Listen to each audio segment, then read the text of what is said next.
Hello, you amazing and incredible friends. This is your pal, Edwards here speaking. I've got to say, if you're watching this video, you're not only beautiful, you're not only handsome, you're not only awesome, but you are a winner because this show's going off globally. We're so happy we've got one of my friends from Sydney on the line. She is a brand consultant and marketing implementation specialist, and she's from Sydney. However, she's got this whole East meets West theme going on. She was born in Malaysia. She's traveled the world, studying in London, Hong Kong. She works with some of Australia's top companies. And May Chang, it's an honor to have you with us. Ed, I am just so thrilled to be here. Oh, me too, May. Now, I was going to say, we've known each other for a while. You're an amazing lady with some top ideas. Can you tell us very quickly, what do you do and how do you add value to people's lives? So I'm, as you said, a brand consultant and marketing implementations specialist.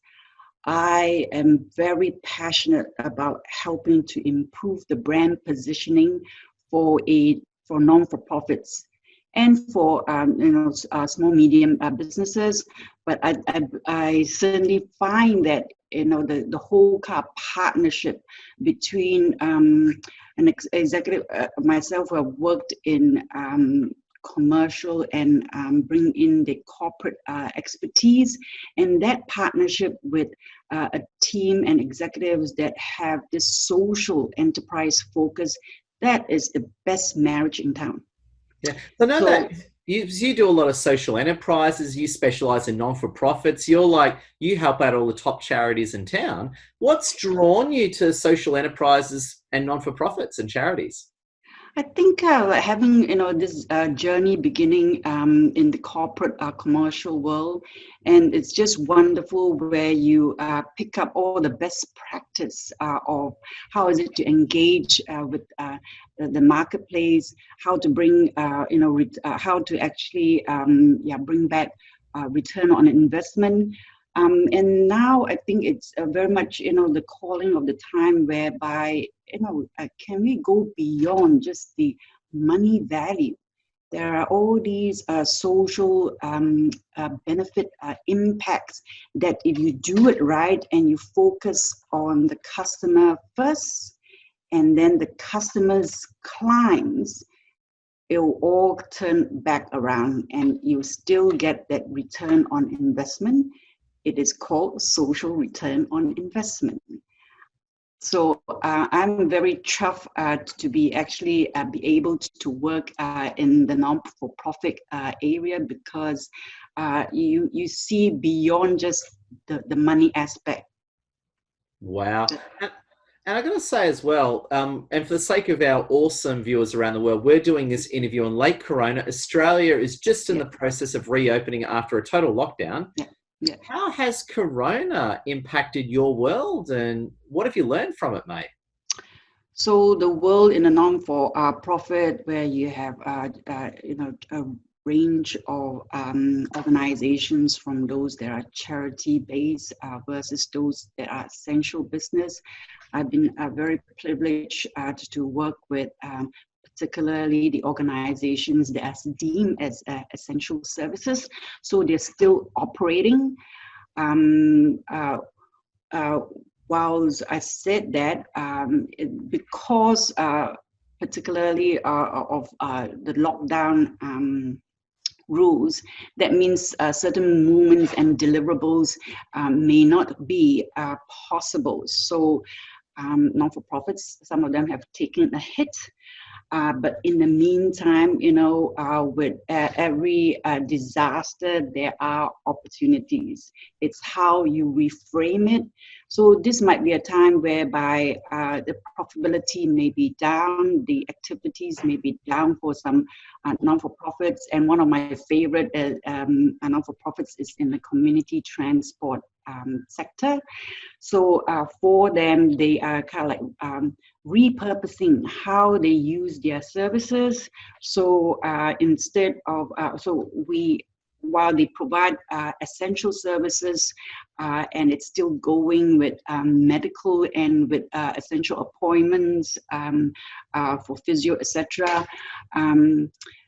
the social outing trips are being parked. But in the meantime, why don't you repurpose those assets to actually service and reach out to the local businesses and see how we can help? So there's a program called click and collect. So the clients would order, and then we will go and collect and deliver it to our clients. And then the other one is the adoption of the Are You OK campaign. So if our clients who are elderly and seniors who may not be that mobile and not allowed to go out, how about we just give them a call? How are you? How are you? Would you like to us to give you a call back? On a daily basis. So then that.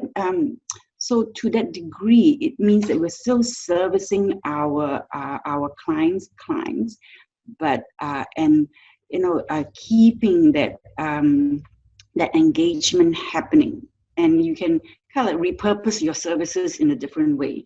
So rather than the physical, it has become online and on the phone engagement.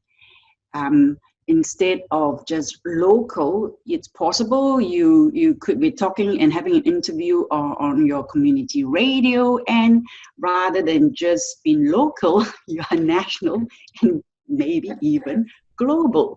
Right? Isn't that amazing? And again, we're having this conversation off camera for the sake of our beautiful audience. I remember that,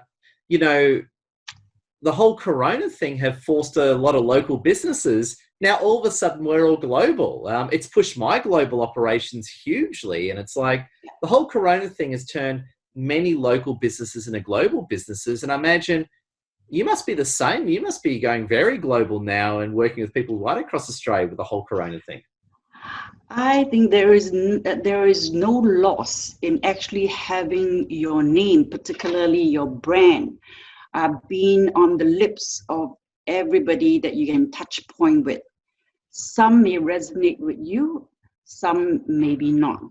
But if you're onto a good thing, you're providing a good service that could impact whether it's directly your relative, your friends, or a neighbor. Why don't you have a think about it? And if you are aware of the services that can assist, give that hand. Let them know. Beautiful. I love it. And I was going to say, mate, when you work with a client, like a non-for-profit, some of your best non-for-profits, what are the first things you normally do? So when you first walk into a client, what are the problems that you start solving right away? I think with non-for-profits, traditionally they would have been established because of a social need, and therefore there is and then funded by community or the government, and then with that, sometimes brand and marketing takes a secondary or has been a second cousin to operation and administration efficiency. And then because of that, then brand and marketing becomes that in terms of resourcing, is like, okay, maybe we don't need that budget, or we have a minimum budget, but even in resourcing, we'll make do. We'll depend on a volunteer, or we will hand it to our overachieved staff. And because of that, there is this disjoint in sacrificing the brand position of that particular organization. You don't have the continuity, you don't have the depth and the passion in how you kind of like structure the whole brand standing for that company to advance in 5 areas, right? Let's say, okay, you have your B2C clients, the communities that you serve. You have to be your B2B clients who are the corporate and the business entities. You have strategic partners. All these are opportunities that you could reach out to by building relationship. And then you have your peer group. You may be playing in this sector and where there are many players, but you want to be top of the game. So So when on that, May, I love where you're going. You're reading my mind. Top of the game. So how does a non-for-profit be on top yeah, of their game? What are the top things to make a mhm, non-for-profit on top of their game? yeah. So totally needs to have a view of what is an integrated approach to your brand and marketing position. And in order to do that, because brand itself, it's about your relationship in these five areas. So, and marketing is a subcomponent of that. So to be the top of the game, it means that you want to be your name. You want them to come up freely from any of the partners or the touch points that you have, any of the clients, based on their direct experience and relationship with you, as well as if they could be your referral. So first of that, have a holistic kind of appreciation that brand and marketing actually is part of your whole business plan. And then from there, have a framework whereby everything you do, from marketing, from branding, from communication, from customer service, even to payment and billing and the after payment call and the service that you deliver, all needs to be consistent with your brand, as well as for you to be delivering top quality service. And I love how you put that, May, because we've spoken about this before. We see this all the time. You see so many great business people, be it people own big companies or people working on their own. And what a lot of them tend to do is they've just got inconsistent messages everywhere. You see them on LinkedIn here, and they're a totally different person on Instagram, and their website makes no sense. I mean, not a good thing, isn't it? It confuses your audience, and therefore, really, in terms of the branding and the messaging and the consistency, there are two aspects of it. The internal aspects, whereby it shows whether your team themselves, your staff, they have bought into this whole message of a consistent and mutual goal.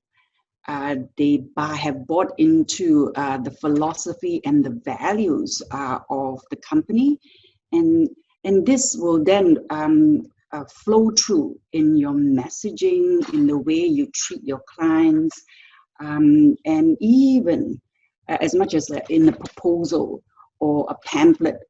If there is consistency, you don't confuse the customer, everything is nice and clear, and they are likely to then, the message is likely to hit the mark, and the call to action becomes so much easier and painless for the client to come back to you. Now, great question. Now, we both work in marketing, so we know this one, but you said one of my favorite words or phrases, call to action. And everyone struggles with these. Even everyone struggles with call to actions. May, can you tell us what a call to action is and give us some tips to make a call to action great?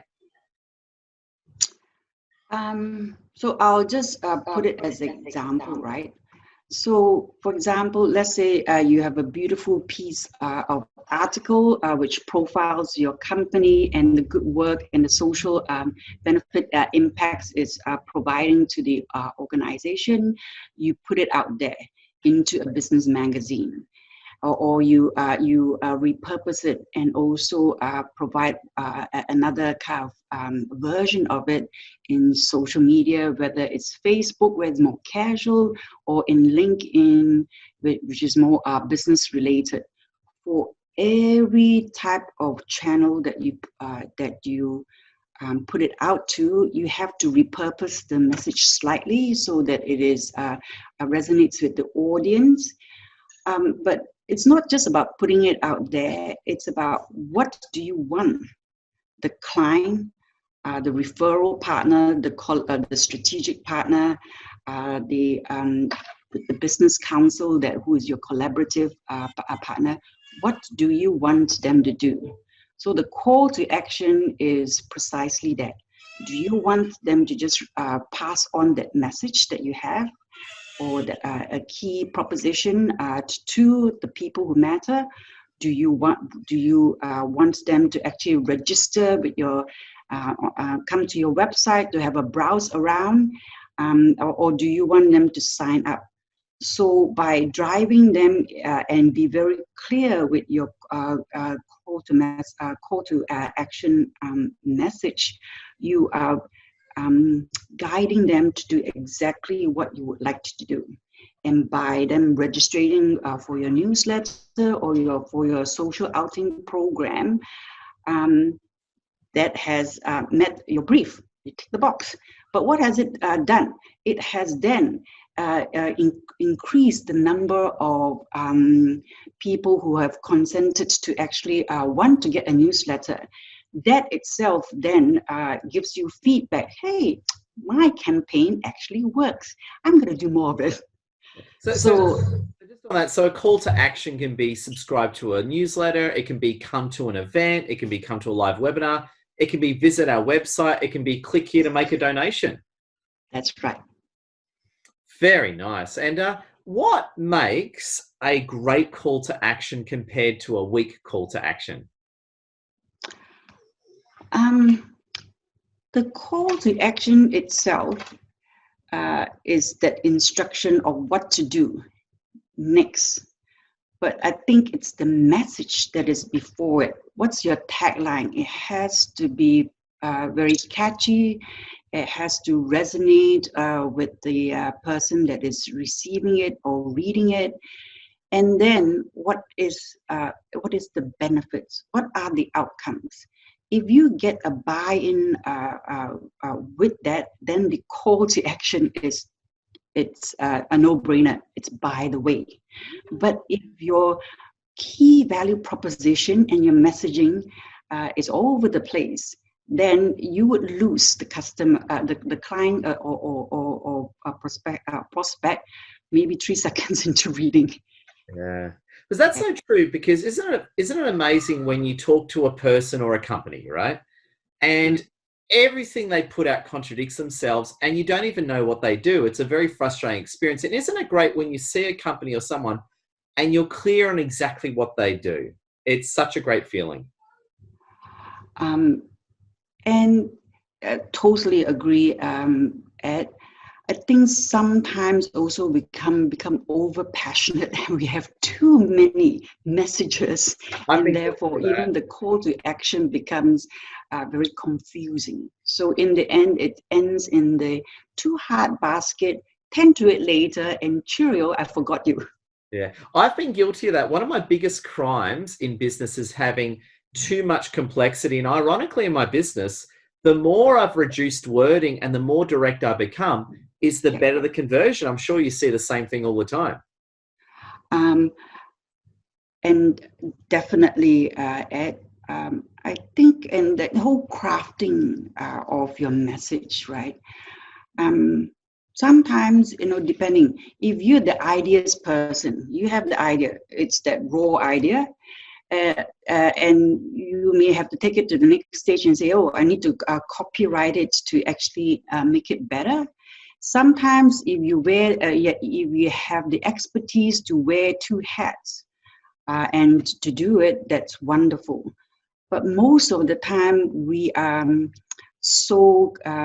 we're experts in our own field, and we need to also recognize when we might need to actually have some help, whether it's a coach, a mentor, a copywriter, and together it becomes a most dynamic team going forward. So here is whereby I believe that it's hard to be expert in everything, but if you can recognize when you need some help to go into a collaborative partnership, you can conquer the whole world.